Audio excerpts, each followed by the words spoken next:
ఈ వీడియోలో కుబేర గాయత్రి మంత్రం. ఈ మంత్రం జపించడం వల్ల ధనం, ఐశ్వర్యం పెరిగి ఆర్థిక అడ్డంకులు తొలగుతాయి. ఓం కుబేరాయ నమః. God bless you. तन्नो कुबेर प्रचोदयात्।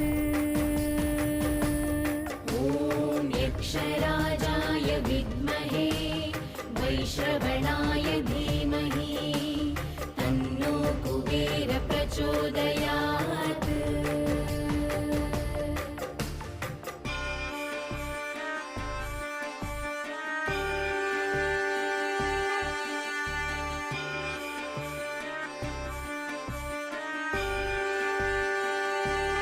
ॐ यक्षराजाय विद्महे वैश्रवणाय धीमहि तन्नो कुबेर प्रचोदयात्।